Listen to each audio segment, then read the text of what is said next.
खरी सेवा याची खरी सेवा त्याचा भय काय जीवा त्याचा भय काय जीवा त्याच्या भय काय जीवा त्याच्या भय काय जीवा करिता स्वामी सवे वाद करिता स्वामी सवे वाद अधिक अधिक आनंद अधिक अधिक आनंद अधिक अधिक आनंद अधिक अधिक आनंद असावा तो धर्म असावा तो धर्म मग साहो जाते वर्म मग साहो जाते वर्म मग साहो जाते वर्म मग साहो जाते वर्म करिता स्वामी सवे वाद करिता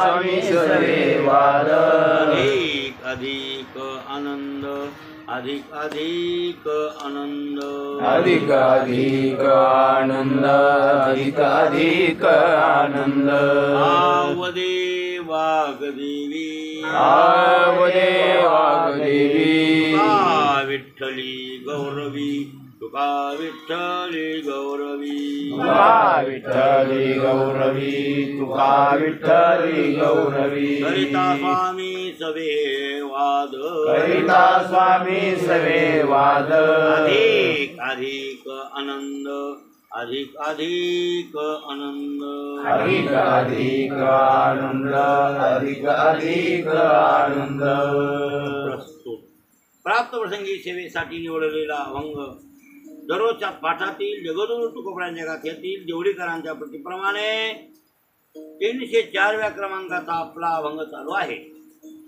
काल चालू झालेला आहे बहुतेक. ज्याची खरी सेवा त्याच्या भय काय.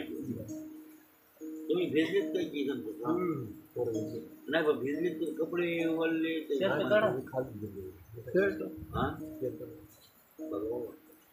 भिजले काय तू टाकून घे. तुम्ही भिजले का नाही काय हे होतं ना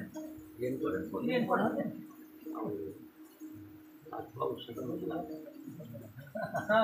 तर त्याच्या काय भय जीवा. ज्या व्यक्तीची सेवा खरी असेल कोणत्याही बाबतीत असो. मी तुम्हाला सांगितलं ना स्वामी सेवकाचे 2-4 नाते जगप्रसिद्ध जगप्रसिद्ध जगप्रसिद्ध बरं. त्याचे पती पत्नी पतिव्रता पती शिष्य गुरु स्वामी सेवक देव भक्त. इथं ते देव भक्ताचं म्हणजे नाही ते काय करिता स्वामी सवे वाद म्हणजे मालक आहेत म्हणले देव. आमचे मालक कोण आहेत देव आहेत. तुकाराम महाराजांचे मालक देव आहेत आणि महाराज सेवक आहेत. महाराज कोण आहेत त्यांचे सेवक आहेत. म्हणून करिता स्वामी सवे वाद तर अधिक अधिक आनंद. स्वामी सवे वाद केला तरी अधिक अधिक आनंद आहे. पण ज्याची सेवा खरी आहे त्याला काही भेव वाटत नाही. असं बिनचूक सेवा करतो बिनचूक चुकतच नाही सेवेमध्ये. आणि ती सेवा अशी असते त्याची की निरपेक्ष कशी. आणि सेवा त्यालाच म्हणतात. सेवा कशाला म्हणतात निरपेक्ष. निरपेक्ष काही त्या स्वामीकडून घेऊन आणि मी सेवा करावी अशी अंतकरणातली भावनाच नाही थोडी. काही न घेता जो सेवा करतो तोच खरा सेवक. काही न घेता काही न घेता सेवा करतो 1, चोख सेवा करतो 2 आणि मनातलं ओळखून करतो 3. सांगितल्यास काम करील बर काय ते इमानी नव्हतं. सांगूनही करीत नाही ते बैमानी नव्हतं.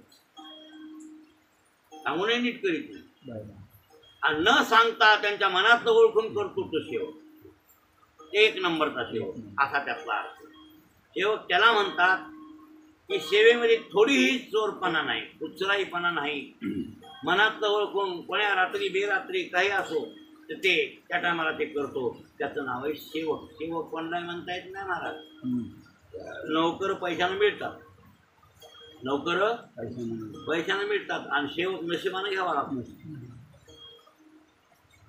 सेवक कशाने मिळतो? ते नशिबाने मिळतो, प्रारब्धाने मिळतो, पहिल्या जन्मातल्या पुण्याने मिळतो. तसा सेवक आपल्याला पहिल्या जन्मातली पुण्याही लागते की असा माणूस आपल्याजवळ मिळायला. जसे सावता महाराजांचा जोडीदार कोण? तर काशीबा गुरव. हे सावता जोडते, काशीबा गुरव, सावता महाराज एकदम जोड होता, एकदम जोड. की असे माणसं मिळायला काय लागतं? मागलच्या जन्माचं संताजी जगणाऱ्या तुकोबाराय. जगणाऱ्या तसाच होता, सावलीसारखा. कोणाच्या? तुकोबारायांच्या. आणि महाराजांच्या मनातलं ओळखून वागत होता. जगणारे कितीतरी. तुकाराम महाराज बालंट आलं त्या वेळेला. बालंट आलं म्हणजे एका बाईनं आरोप केला ना, फजिती महाराजांची केली. आणि बाईनं आरोप केला. त्यावेळेला जगणाऱ्याचं अंतःकरण फार तुटू लागलं. संताजी खूप कष्टी झाला, पण विलाज नव्हता. पाटील पांडे सगळे तिकडे हुकुमशाहीचा काळ आहे. लोकशाही असो का हुकुमशाही असो पण नाविलाज असतो, त्याचं काही करता येत. तुकाराम महाराज खरे हे त्याला माहीत होतं, तरी पण ते आणि त्याचा जीव त्रासू लागला. म्हणजे तुकाराम महाराजांच्या मनातलं ओळखून वागला कोण? संताजी. संताजी तसा चांगला होता. बरं, काशीबा गुरु सावता महाराजांच्या बाबतीत चांगला होता. निवृत्तीनाथांच्या बाबतीत ज्ञानोबराय, निवृत्तीनाथ आणि ज्ञानोबराय ही जोडी. बरं, सेवी सेवकाची जोडी. स्वामी आहेत कोण? निवृत्ती. आणि सेवक कोण? हो, ज्ञानदेव म्हणे गुरुचा मी दास, नेणे साधनास आनंद. सद्गुरु वाचवणी संसारी तारक, नशेची निष्ठंका न कोणी. त्याच्या भंगाचं शेवटे ज्ञानदेव म्हणे गुरुचा मी दास, मी त्यांचा दास आहे. आणि नेणे साधनास आण काही, दुसरं काही मला साधन कळत नाही. म्हणजे हे अशा जोड्या आहेत. स्वामी सेवक म्हणजे आपल्या स्वामीच्या सेवेमध्ये थोडीही कुचराई नाही. अनालस्यानं आणि निरपेक्षतेनं आणि त्यांच्या मनाप्रमाणे ओळखून, मन ओळखून सेवा करतो. मनोभावान आणि मनोगतान. लक्षात आलं की नाही? मनोभाव आणि मनोगत या दोन्ही गोष्टी सेवेमध्ये असल्या पाहिजे. आपला मनोभाव म्हणजे सेवकाचा मनोभाव आणि स्वामीचं मनोगत, तेव्हा ती सेवा योग्य ठरते. बरं, तेव्हा ती सेवा योग्य ठरते. लक्षात आलं? मी बोलले नाही लक्षात आलं? मनोभाव म्हणजे तुमच्या अंतःकरणातला भाव, प्रेम. त्या सेवेविषयी काय? प्रेम. की त्यांची आज्ञा केव्हा होईल याची वाट पाहतो. त्यांच्या मनामध्ये काही कार्य उद्भवल याची नेहमीच वाट पाहतो. मला काम त्यांनी सांगावं, मला त्यांनी काम किंवा त्यांचं काम मी करावं, मनातलं ओळखून करावं, अशी सद्भावना अंतःकरणात असणे त्याला म्हणतात अंतःकरणातला सेवकाच्या काय झाला? तो भाव झाला. भाव आणि त्यांचं मनोगत.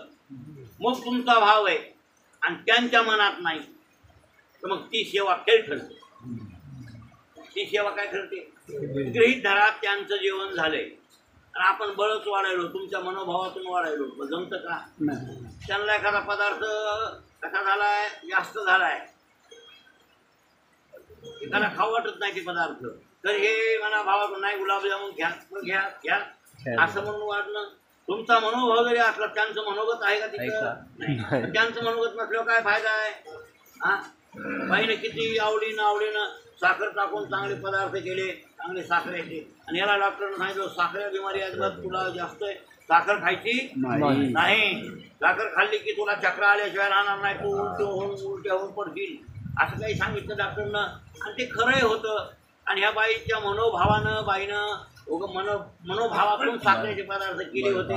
आणि मग ते घ्या म्हणून बळ त्याला नवऱ्याला देऊ घातलं. आणि हिनं घातल्यावर त्याला चक्रा आल्या, ते उलटून पडलं, त्याची साखर वाढली आणि त्याला दुखणं जास्त झालं.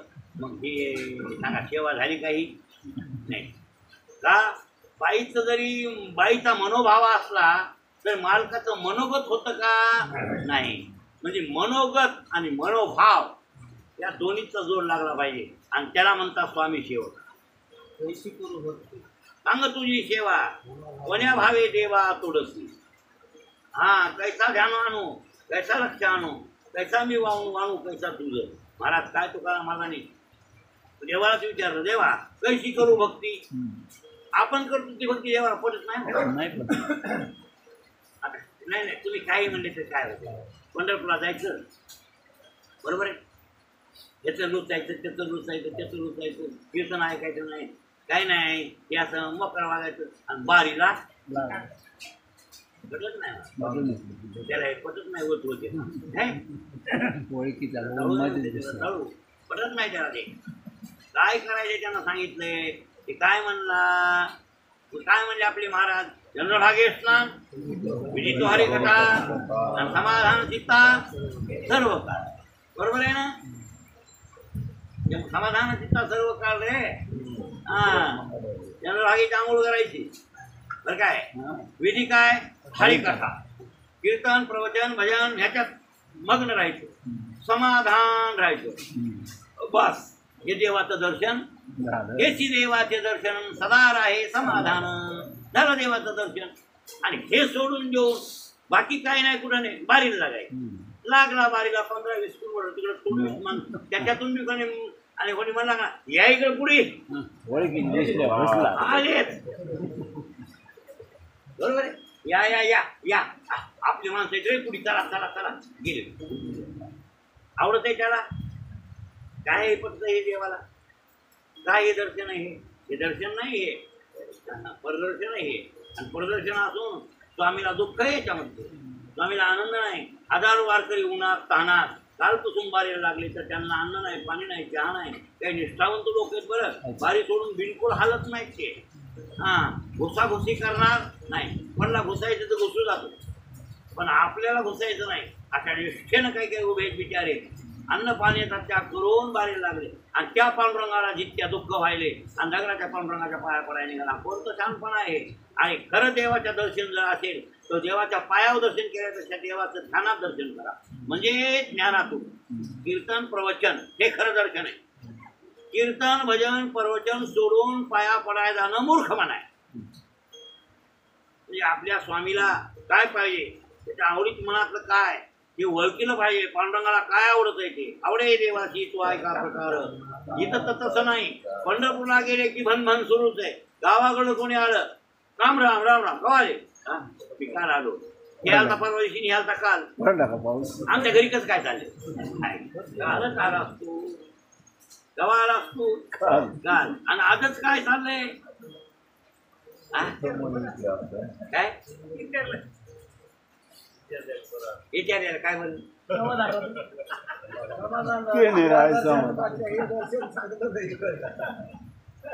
भनभन आहे ही, समाधान नाही. हे काय आहे, ही भनभन आहे. मला तिकडे गेले असतं ध्यान येऊन बघा. ध्यान असेल तर काय यात्रेला गेल्यावर इकडचं ध्यान. आमचे एक महात्मा होते, त्याला म्हणावं हे काय बाबा,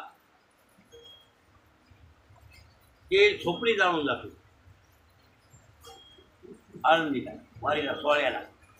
आळंदीच्या सोहळ्याला जात होते का, फक्त झोपडी होती त्याला राहायला. आणि मग ते लोट आलं मोठं मधात ठेवलेलं, बाकी काय. ती झोपडी आधी काडी वरायची आणि पुन्हा पडशी उडली. काम काडी ओढीत होती माहिती का. तर ते म्हणत होते वारीला माऊलीच्या गेल्यावर सोहळ्यावर येईपर्यंत इकडची ध्यानातच येऊ नये. झोपडी जर ठेवली, कोणी झोपडी मोडली असेल का, कोणी मधात शिरला असेल का, कोणी पुराच्या चोराच्या काढीत असेल का, उगच ध्यानात येते. मग ते ध्यानात येणेच नको. जाळली का बिनगोर झालं. आता काय घोर आहे का चित्तात यायचा काय. आता सांगा इथं आपली तर गाय ध्यानात येते. हे कोणी आणला का, कोणी कुडूप तोडलं का, कोणी लल्ला झोपलाय का नाही, हे आपले. लल्लाने तिथून फोड करायचा, लल्ला जरा सावध राहाय, अमुक राहायचं आहे का. हे सगळं ध्यान कुठं. मग आपलं खरी भक्ती का सांगा बरं. ही नाही आपली खरी भक्ती. इकडे गेल्यावर घरी फोन, तिकडे गेल्यावर घरी फोन लावून, हे बरोबर आहे का. नाही महाराज, नाही नाही नाही बिन ठिके. आणि ते तसा महादेवाच्या भक्तीतला एक तेली होता, तेली जुन्या काळात. कुंभार वळण गावाला आम्ही तिथं झोपायला जातो. आता बी ते सासवडच्या अलीकडून गाव आहे. सासवडला जाऊ दिंडीला, हे सासवड आपलं. मग सासवडला दिंडीला मुक्काम असतो. मग संध्याकाळी तिथं कीर्तन हे ते झाल्यावर मी आपलं फराळ पाणी केल्यावर एका तिला झोपायला त्या कुंभार वळण लागले. ते गाव आहे कुंभार वळण, नावच गावात काय आवलगाव सारखं गाव आहे. आवलगाव एवढं असं गाव ते. मग त्याच्यात काही वस्त्या बी येतात, येत आहे ना काही आखाडे. ते कोणते काही काय नाव त्या वस्तीचा, पगडी वस्ती काय काही वस्तीचं नाव आहे. आपण झोपतो ती वस्ती, कोणती वस्तीच्या आडनावर वस्ती आपलं, त्या वस्तीवर म्हणजे तिथं झोपायला. तिथं तिथं त्या गावचा होता ते महादेवाचा होता का झेंडा बांधणारा, ते ध्वज बांधणारा होता ना ते. आता बी ध्वज बांधतेच ना वाटते शिखर शिंगणापूरला बळीला हा बळीला महादेवाला असं ते ध्वज बांधतात. मी काय त्या यात्रेला नसतो बरं, पण लोक सांगतात ते वरी महादेवाच्या शिखराला आणि खाली बळीच्या शिखराला ध्वज बांधायचे. आणि ती पहिली तेलेची कावड येत होती. मुख्य कावड कोणाची? तेलेची कावड मुख्य आहे बरं, तेव्हापासून आहे ती. आणि ते तसं गडावर कुठं कपारीनं चढत होतं मग महाद्या महाद्या म्हणून. करिता स्वामी सवे वाजता अधिक अधिक आनंद आनंद. ते तसं उपाशी राहणं ते करणं महाराज, त्याचा लई त्याग होता त्या पहिल्या तेल्याचा. ते घर फुकून देऊन जायचं टाकवता मग कुठं शिंगणापूरला आपल्या महादेवाला घर फुकून देऊन जायचं. हां त्या कुंभारवाळांना ते लोक सांगतात ना आमच्या गावात होता पहिला भक्त एक महादेवाचा शिंगणापूर. सगळं घर काडी वळायची, फुकून द्यायचं, काय ठेवीत नव्हता. आणि वारीला कावड घेऊन जात होता आणि मग त्या काड्यावर चढायला. कसा चढत होता ते महादेवाला त्या देऊ म्हणला हो. देवाला त्या देऊन वरी चढणं ते ध्वज बांधायचा खाली बळीला त्याला म्हणून ती केली. तसे आमचे महात्मा होते जे पंढरपूरच्या वारीला जाणं झोपले होऊन घेऊन गेले. काय बिनघर पुन्हा डोसक्यात आणायचं नाही, काय जळल ते जळल, काय होईल ते होईल, त्याचा विचार करायची गरज नाही. अशा प्रकारे महाराज इतकी निश्चिंतपणानं आणि अशी जर वारी केली तर देवाला आवडते, ती पटते. आपलं तसं नाही, हे सगळं घरचंच ध्यान आपल्याकडं असतं. बद्रीनारायणला जा, केदारला जा, पंढरपूरला जा, तर कुठेही जा, आपल्याला सगळं ध्यान कुठलं? घरचंच ध्यान नाही. मनोगत स्वामीचं, मनोभाव सेवकाचा मनोभाव असावा. म्हणून तुकाराम महाराजांनी विचारलंय की कैसी करू भक्ती सांग तुझी सेवा आणि कोण्या भावे देवा आतुर. तुझी भक्ती कशी करू सांग, तुझी सेवा कशी करू आणि कोणत्या भावानं देवा तू मला प्राप्त होशील हे मला तू सांग. का ते म्हणले शेवटच्या चरणात तुका म्हणे जैसे दास केले देवा तैसे हा अनुभव आणि मज. शेवटचं चरण आहे आमचा. हे अभंग परभणी सुटलेला लवार नाही महाराज, वमनवार महाराजच्या मुखातून मी ऐकले अभंग. वमनवार महाराज एक अभंग इमानदारीने गाचा वाट ठेवायला हे महाराज सांगत होते, मी ऐकत होते. तू पण करतो कैशी करू भक्ती हे बांधू विठ्ठल सांग नाही.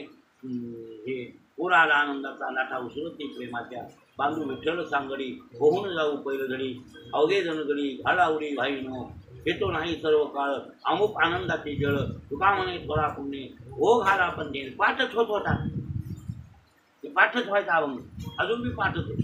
हे सर्वात नाही ते कसं कसं सांगितलं सगळं डोक्यात आहे माझ्या. त्या अभंग ओमनावर मला सांगले होते वेदांत पण अभंग लावायचे, अध्यात्माकडे अभंग लावायचेच ते.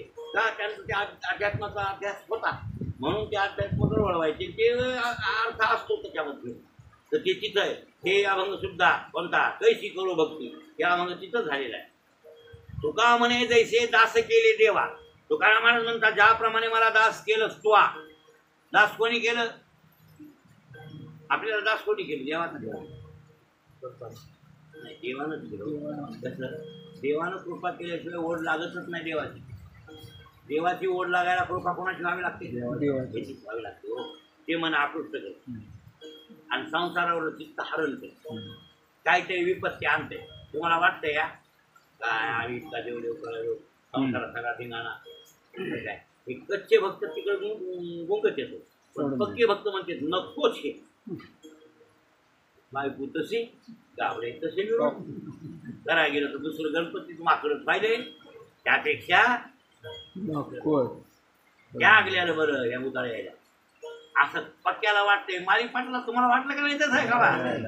हा हे मुंडक मधातच हा बायको विरुद्ध जाऊ लेकर विरुद्ध जाऊ तुटू का फुटू तरी आणखीन मुंडक गत्ता बघते गत्ता पक्का नाही पक्का असल्यावर का प्रतिकूल गेल्यावर सुटतंय प्रतिकूल गेल्याने विषय त्याला सुटतेच समजा आणि सुटला की तडेल कुणीकडे अनुकूल बघा त्याग करणार पुरुषार्थी रे त्याला तुकाराम महाराज पाहिजे प्रपंच रचना सर्व भोगुनीच्या घ्या नाही मला वाटते तुकाराम महाराज प्रतिकूल गेलता विषय स्त्री कान न करिता दुष्काळ हे पिढी लेटर मान आणि स्त्री कान मला वाटते सगळे विषय प्रतिकूलच गेले की महाराजाला आणि प्रतिकूल गेल्या संसार सोडला अनुकूल भागाचा त्याग भारतानं केला भरताना लक्षात आवरगावच्या नाही बरं काय आवरगावच्या भरताना म्हणतात या या या आता तर चांगलं मुंडक मला शिरलंय म्हशी हा वैजूचे पुत्र तर म्हणलं मी वैजूचे पुत्र हे खोकड काढतेच मला आपलं विषयाचं खोकड काढतेच फक्त तू म्हणायचं काम घ्या घरचे म्हणायला पाहिजे आमचे दादा आहेत म्हणून सगळे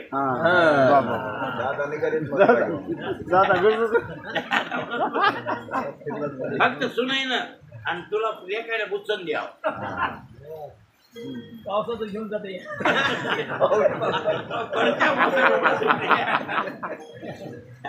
दादा आहेत म्हणून मग शीत तुझं आहे दादा नसल्या दादा फुगला हे तू केले नाही काय हे कसं आहे हे तू की खोकड धरायला शिरलं पुत्र असं काम आहे आपलं काय महाराज आपण कुठं ते अनुकूल भोगाचा त्याग करणारा खरा पुरुषार्थी पण जाऊ द्या प्रतिकूल भोगाचा तरी त्याग करावा मग देव तसं करते भक्ताला चित्ताची ओढ लावण्यासाठी काय करते त्याचे घरचे विषय विरुद्ध करते आणि मग विरुद्ध केले की मग त्याची ओढ देवाकडला ही देवाची कृपा म्हणायची देवाचा कोप नाही म्हणायचा आहे काय म्हणायचं कृपा कृपा केली महाराजची बघा कळवातीन असून बोलली कळवातीन राजा जनकाशी नगरी थराण सिंगला हा रात्री 12 वाजता 1-2 वाजता उभी राहिली कोणी कुत्र नाही आलं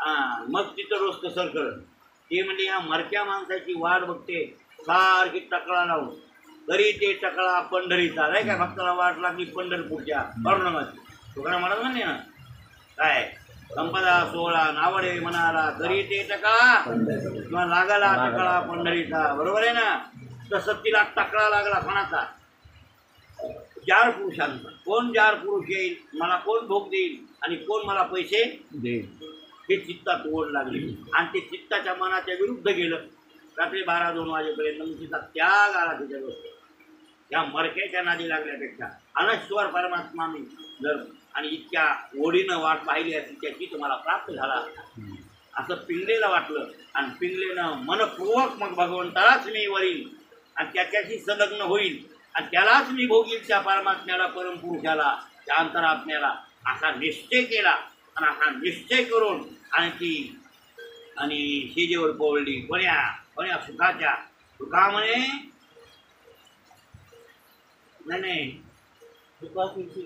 सुखाचे शेजारी पोवळे किंवा बरं काय तुका म्हणे निज भोगईल निजता नाही होईल सत्ता तुझी निज भोगईल निज नाम आत्मस्वरूपाला भोगील असं म्हणले तुकाराम महाराज निज नाम आत्मस्वरूपाला मी भोगील आणि त्यावेळेला दुसऱ्याची सत्ता नाहीशी होईल माझ्या शरीरावरली असं तुकाराम महाराज म्हणले तसं तिनं निज नाम परमात्मा आत्मस्वरूप त्या पिंगलीनं भोगलं आणि मग ती पिंगला तिथं उद्गार काढते बरी भगवंताची कृपा झाली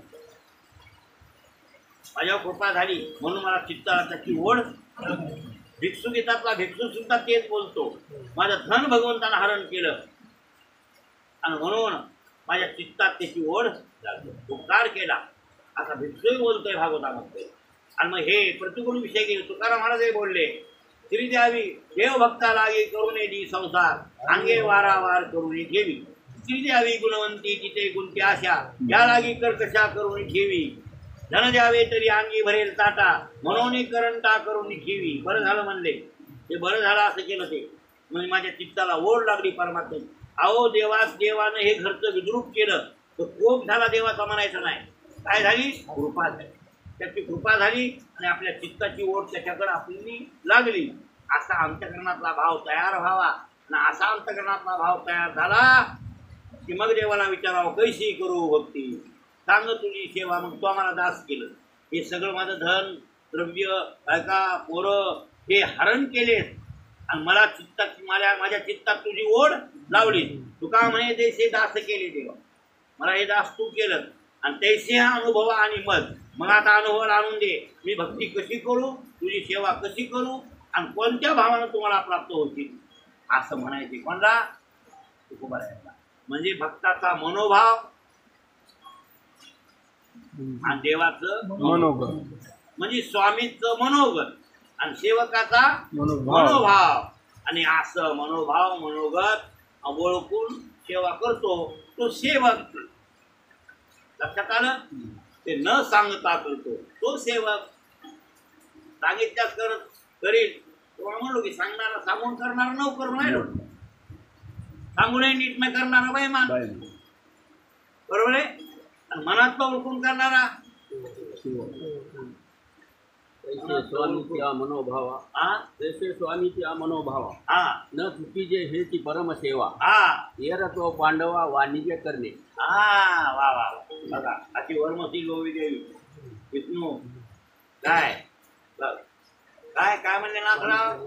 जैसे स्वामीच्या मनोभावा न चुकीचे हेची परमसेवा, न चुकीजे हेची परम सेवा, येरतो पांडवा वाणिज्य करणे. आणि येड जे पांडवा वाणिज्य करणे म्हणजे आपली भक्ती व्यवसायी आहे. लक्षात आलं की नाही? म्हणजे आपलं काम पडलं की देवाची सेवा करायची आणि त्याला काहीतरी हे धंदा झाला का भक्ती झाली? धंदा व्यवसाय. वाणिज्य म्हणजे व्यवसाय ना, व्यवसाय म्हणजे धंदा आहे. म्हणजे आपली भक्ती नसून काय आहे? धंदा व्यवसाय आहे. आणि त्यांच्या मनोगतानं ओळखून करणं ही भक्ती आहे. लक्षात आलं की नाही? आता बघा बरं, समुद्राचा सेतुबंधन चालू आहे. बरोबर आहे? बांधा सेतू बांधा. कोणत्या वाढणाऱ्या हाताने सेतू तरणार? दगड म्हणले नळ हाते सेतुबंधन. नळाच्या हाताने सेतुबंधन होणार का? त्याला वरदान आहे म्हणले की दगड तुझ्या हातानं तरफेल. होतं वरदान, होतं. ते नळ लहान होता बच्चा. हनुमंतरायला चार चिलटण ब्राह्मण आहे. मारुती शक्ती लहानपणी गुप्त होती ना. काय कारण होतं रे?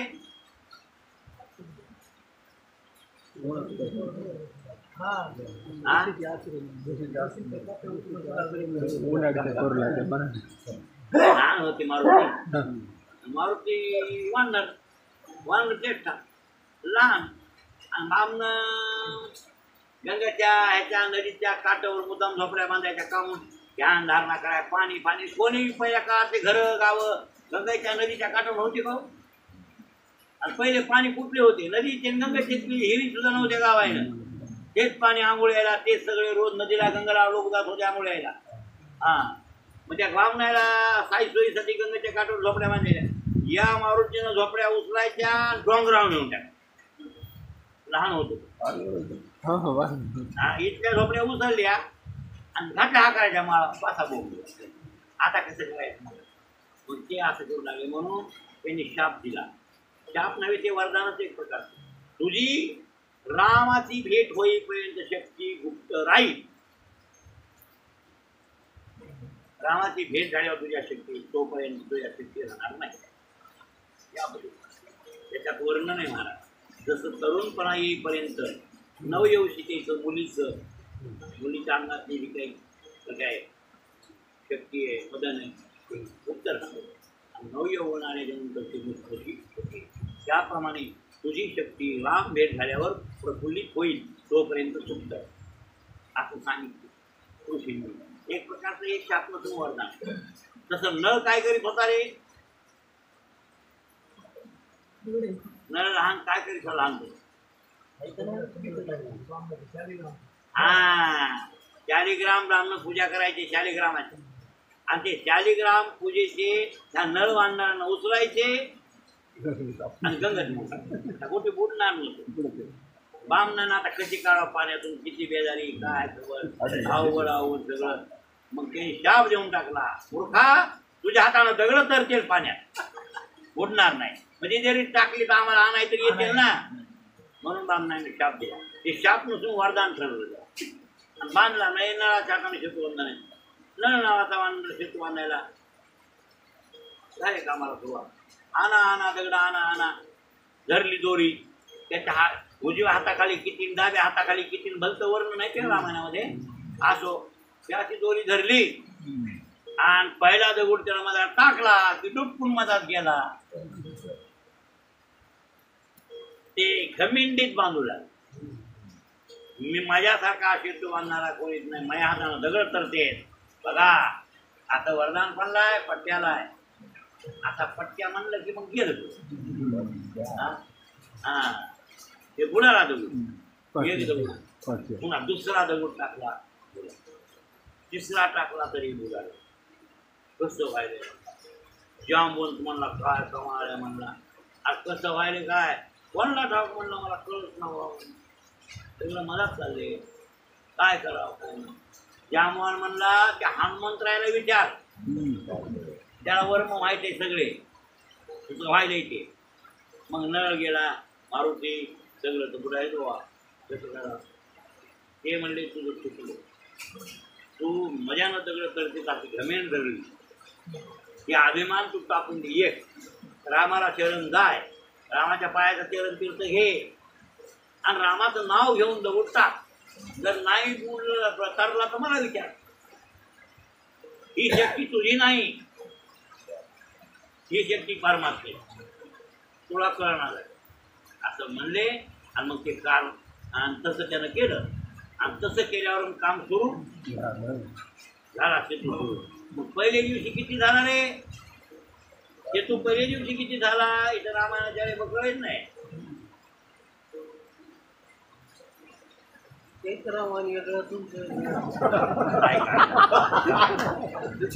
तेच अध्यात्म रामायण हे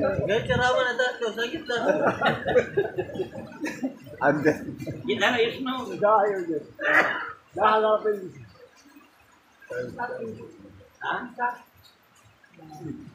तुझं ऐकलंच नाही जीवाला गावा बाबा.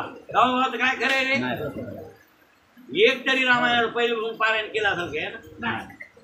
सांगा बरं.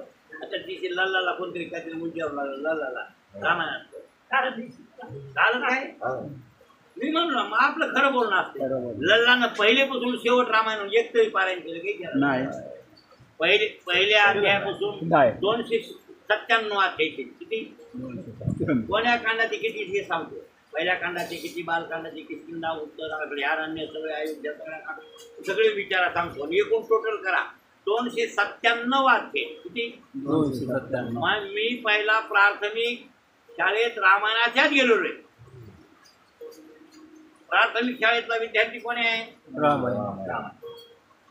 उठलं की म्हणजे जन्माला आलो 3ऱ्या वर्गात रामायण वाचतो. कितव्या? तिसऱ्या वर्गात होतो. 2री झाली या शाळा. आता 3रीला बसणारी विठ्ठल मी आमचा. त्या वर्षीपासून रामायण वाचतो. बघा किती वर्षाचा होतो? 5 आणि 2 7 8व्या वर्षात रामायण सुरू होतो. आता खाडाच नाही कोणा तिथून 12 वर्ष वाचलं, 12 वर्ष सांगितलं. खाडाच नाही, समजायचंच नाही की हनुमान रामायण नाही म्हणून. धनकुट आलं तरच नाही. हा विठ्ठल वाचीन मी ऐकायला आलो. बरोबर आहे. मी वाचीन ते ऐकायला. आमचा भाऊ येड बरं सांगताना तसंच पहिलं तेवढं मीच सांगत होतो. रामगोसाई हे ते मी पुन्हा सांगणार गेले. माऊली सुद्धा सांगणार गेले. ते म्हणाले तू माऊली सुद्धा ऐकून येऊ लागली. 12 वर्ष सांगितलं. कधी जरी एखाद्या माऊली कोणी सांगायला पावणार असेल तर मी ऐकायला असंच. म्हणजे 24 वर्ष झाली. 2 बघू त्याचे रामायणाचे पारायणाचे एक सुद्धा पारायण तुमचं झालं नाही. तुम्ही त्याच्यातल्या गोष्टी काय करा बरोबर नाही. त्याचं कोणाला पहिले पण झालं का सगळं? हा नाही झाले तुमचे मला माहिती आहे. तर हो आमचे राम गोसाईचे झाले. राम गोसाईचे पारायण बरेच राम गोसाई रोजच असायचे. पण डोसक्यात राहत याचे मामा 65 35 वर्ष वाचले. किती ती विचारू नका. मी म्हाताऱ्याने किती वर्ष वाचलं? म्हातारा होस्तर हा रोज वाचाय कोण? ते त्याचे मामा घंटी वाजवीनं रामायण जाणं आणि 10-5 बाय ऐकायला आणि सरळ सरळ वाचायचं. आणि मामाला विचारलं कडे काढायचं ध्यानात ध्यानात काय नाही. तर तुम्ही फक्त असताना इतके वर्ष वाच माझ्या ध्यानातच राहत नाही. त्याला बोलून देत नव्हतो मी, माझ्या ध्यानात राहत नाही. मी म्हणलं मामा हे पोहे टिपून घ्या, मी सांगू तिथली. लक्ष्मण आणावया गेला फळे, मांसार्थी टपती कावळे, हिरा म्हणे सीते आवळे, हे पक्षी पुढे निवाले. एवढी ओळी टिपून घ्या. त्या कांडाचा हे अध्याय पक्क करून ठेवलं त्यानं ते बघा म्हणजे आहेत ना त्यावर इतकं पक्क बोलायचं नाही. नाही. लक्षात आलं? तुमचं हुक येतच ते ना ते काय. येतं सगळं फवारणीवर आहे. काय महाराज लोक ते काय पहिल्या दिवशी सेतू बांधला 14 योजन. किती? 14. दुसऱ्या दिवशी काम झपाट्यानं सुरू झालं. मग पहिल्या दिवशी खोळंबला ना, पहिल्या दिवशी काम कसं झालं ते बुडू लागले खोळंबलं. हा टिपणीचं काय म्हणले दाडच बरोबर नाही, ती काय टिपळत बसू लागलं. ह्याच्यात त्याच्यात आमची टिपण कामाचं बनवू लागली म्हणजे दुपारून 3ला राहणं झालं नाही, 2 पट्टी झालं. असं होतं की नाही पहिली दिवशी? बरं मोर पहिला दिवस आहे जाऊ द्या. तसं पहिल्या दिवशी काम लई खोळंबलं. 14 योजन. नीट बघा काढा काढ नीट बघा. जा नाही जा झाल्यानं बोल. बरं थांबा थांबा थांबा. विष्णूची मैत्र का 1 किलो हिरे काय करून द्यायची नाही म्या तरी ह्याला द्यायची. हा जास्त बोलायचं झालं का? ठरलं. आता ही 1 किलो पोतीवाल्याला झाली बात मला फाईट पाव किलो. हा जमलं जमलो.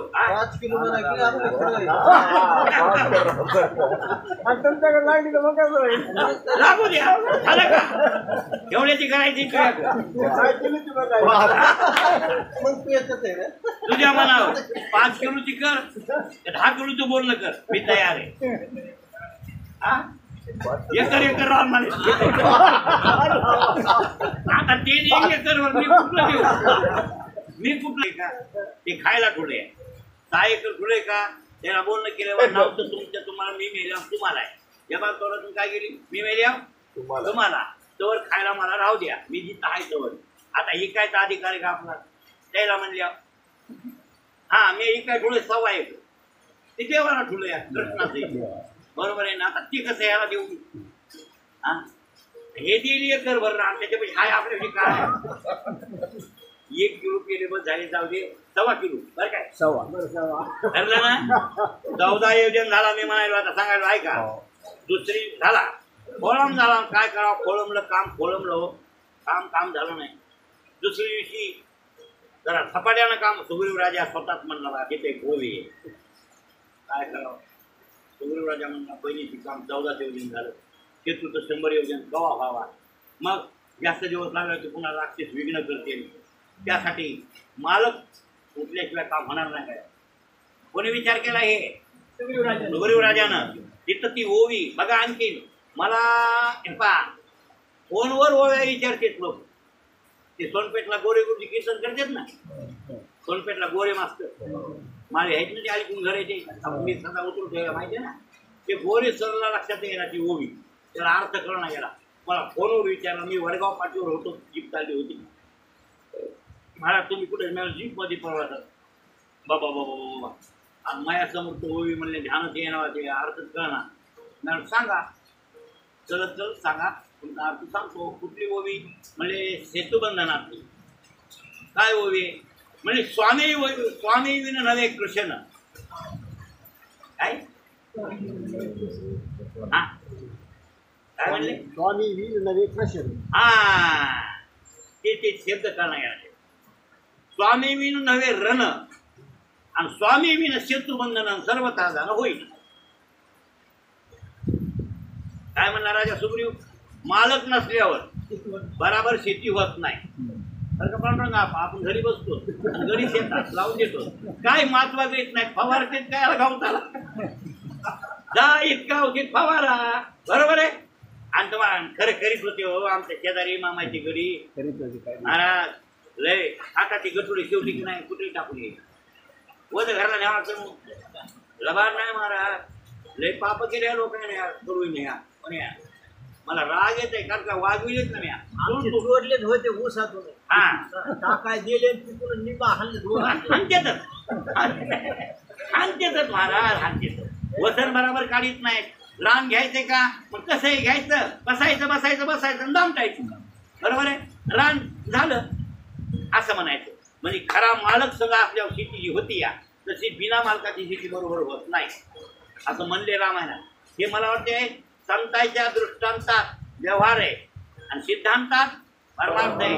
तुम्ही ते दृष्टांतही शिकले तरी तुमचा संसार नीट होईल की नाही.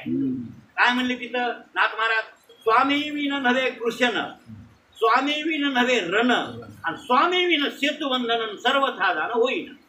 त्याला अर्थ कळणार गेला त्या गुरुजीला. ते रणाचा कळला, सेतुबंधनाचा कळला, कृष्ण ज्ञान झोप आहे किंवा कृष्ण म्हणजे शेती, कृषी शेती, आणि कृष्ण शेती, शेतीतला धंदा.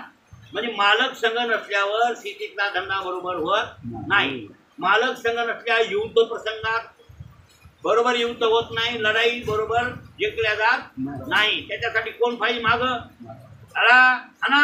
हना बाण असं म्हणायला कोण पाहिजे माग, मालक पाहिजे रावसायला कोणला त्या वीरायला. आणि मालक नसल्यावर ते वीर पळून जातात. मग कळलं का. म्हणजे स्वामी वाचून रण होत नाही, स्वामी वाचून शेती होत नाही मालकापासून. मग मालक नसल्यावर सेतुबंधन नीट होणार नाही असा राजा सुग्रीव म्हणला आणि कंबर बांधली आणि तिथं उभा राहिला. कायला सेतू बांधायला राहिला उभा. झाला सेतू सुरू. दुसरी दिवशी झपाट्यानं काम झालं. सकाळ ते संध्याकाळवर 26 एवढ्या किती झालं, 26 आणि 14 किती झाले, 40. संध्याकाळी रामाने विचारलं आज बरोबर काम किती झालं. ते म्हणले रामा आज 26. आम्ही इतके बांधले, इतके जर टाकले, माझे नाव आहे मी 15 टाकले, ते म्हणतो मी 100 टाकले, कोणी म्हणतो मी 70 कोटी टाकले. वरी नावं टाकून आमचा आकडा आहे. भोत्यान सांगू लागले कोण वाढणार आहे रामाला. भोत्यान नाव राम कौतुक उडाले, वा वा वा. किंवा 50 पर्वत आणले का, हो हो 50 पर्वत आणले रामाम्या, वा वा वा. राम शाबासकी देऊ लागले. तिथं वर्णन आहे महाराज. काय सांगा आपल्या रामायणात माहिती आहे, पण एक खडुळीनं काम केलं तिथं. एका रामायणात वर्णन आले हो. खडूळ गिल्लू खडूळ. ते खडुळी लहान लहान दगड न्यायली तिथं टाकायची. आणि राम लक्ष्मणला सांगू लागले, लक्ष्मणा हे एवढूसा जीव आहे पण माझ्या कार्याला सहाय्य करायला बघ. हे तो तोंडात दगड धरायली एवढूसा खडा आणि त्या शेतूवर नेऊन हिंदी भाषेत त्याला गिल्लू म्हणतात. गिल्लू म्हणजे काय, हा खडुळी कळलं का. हे टाकायला म्हणले. काय बघ बरं त्या जीवाला सुद्धा माझं सहाय्य करा वाटायले. म्हणून रामानं तिला असं धरलं आणि चोंबाळलं. ते चोंबाळलं की 5 वटपट्टे आले खडुळीला. आपल्या रामानं त्या खडुळीचं वर्णन आहे का, नाही नाही नाही नाही ह्या रामायणात नाही. दुसरीकडं सांगायला कळलं. महाराज रामाला सहाय्य केले त्या खडुळीनं. असो रामाला पत्ता सांगितला. म्हणजे आज 26 कालचं 14 एकूण 40. राम म्हणले 2 दिवस झाले काम झालं. एक बकळ राहिले 60 योजन पुढं राहिले. आता काय होतंय की आणि 25 म्हणत 2-3 दिवस अजून जाते. ही फिकीर पडली कोणला, रामाला झोप येणं. बघा बरोबर माय जगन मालक आहे पण तिथं झोप येणं भरत काळजी लागली कोणला. आपल्याला पेरणीची काळजी का लागू नये. काय करावं, पाऊस पडायलाय, पेरायचं बकर राहिलंय, कसं होईल काही नाही वाटतं की नाही. तुला रामाची चिंता हनुमंतरायनं मनोमय ओळखलं आहे ना वर्णन तिथे. रामाच्या मनात ओळखलं आणि मारुतीनं विचार केला आपल्या रामाला वारायला कसं शेतू म्हणून होईल, कवा होईल, काय होईल. महाराज मनोमय ओळखीला फक्त वाट बघू लागला सकाळ होणे. सकाळ कवा होईल आणि मी पाट उठून जाईल आणि शेतू बांधून टाकीन. हे असं सारखा टाकला आपला लागलाय आणि ते उभं जरी धरून झोपले. त्याच्यात नाराज हल्ल्या पाठत उठून हल्ल्या पाठ उठले की आंघोळ केली की लगेच ज्ञानेश्वरी वाचली. ज्ञानेश्वरी वाचित होते ते कोण. आणि पूर्वानिक म्हणजे काय असते. तुळशीला पाणी घालणे, रामाची पूजा करणे, लक्षात आलं की नाही. मग स्तुती स्तोत्रे म्हणणे, त्याचं नाव ज्ञानेश्वरी. ज्ञानेश्वरी म्हणजे स्तुती स्तोत्र एकच आहे ना. ती पूजा करीत होता मारुती. ही सगळी पूजा केली आणि सगळी पूजा केल्यावर जे उड्डाण मारलं गेला उत्तर दिशेला. गेला उत्तर दिशेला 7 डोंगर उपटिले. किती डोंगर? 7 डोंगर. मग कसे कुठे धरले. दोन्ही हातात 2, दोन्ही काकत 2, 4 गेले. अनवटी 1, द्वस्त्या 1 झाले 6 आणि शेपटाची 7 डोंगर मारुतीने उपटिले. आणि 7 डोंगर उपटून मारुतीचं उड्डाण यायले. आणि मग वानर म्हणाले तो झुंजरू कर, अरे उठा. हनुमान गेला पुढे. हनुमान पुढे गेला नाही. हनुमान इथं हे मुकरर आहे ना. सगळ्या कामाचा मरत्या कोण आहे? मारुती. अरे हे गेला मारुती. कवाशी गेला चला उशीर झाला. लागले पळायला वानर. जवळ ते डोंगर घेऊन अजून 7 डोंगर आणले म्हणजे हे मोठे. आणि अन्न टाकलं. बराबर बसले.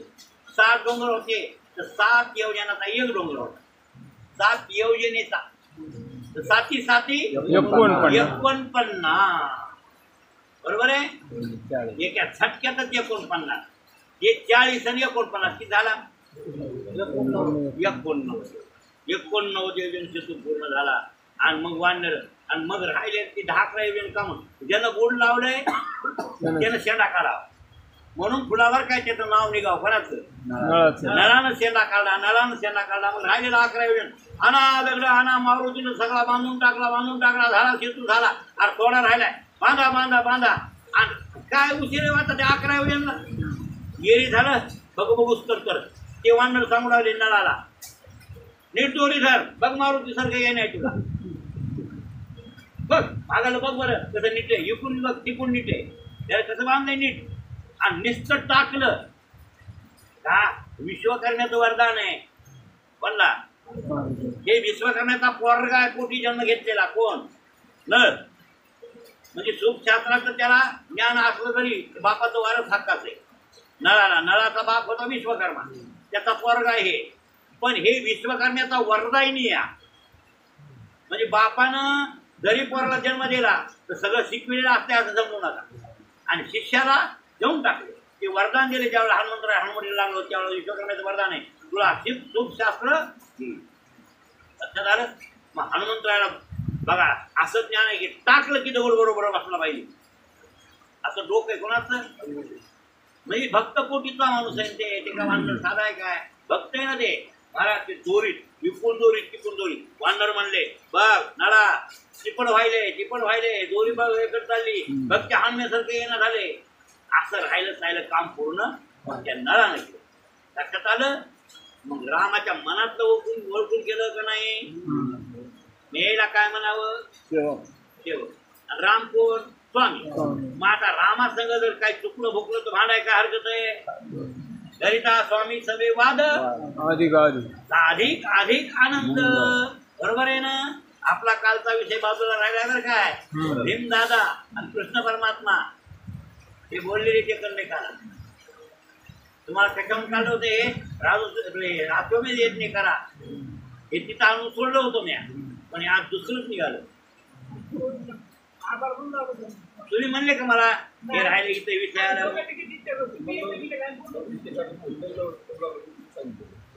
काय सांगायचं तुम्ही सांगितलं असं तर ते विषय सांगत होत. पण काय मला हे स्वामी आणि सेवक म्हणजे हनुमंत सेवक आहे आणि राम स्वामी हे तेच नाते. बघा हे नाते आपल्याकडे लावायची हिंमत आपली नाही. आपण कोणाची सेवक होऊ शकतच नाही. आपण खरे बैमानी नौकर. विमानी नौकर बी नाही. त्याचे नौकर पैसे घ्यायचे कामात कुचराई करून काहीतरी ढिंगाणा त्या मालकाचा करायचा. असे नौकर आपण जाऊ द्या. उद्या बघू.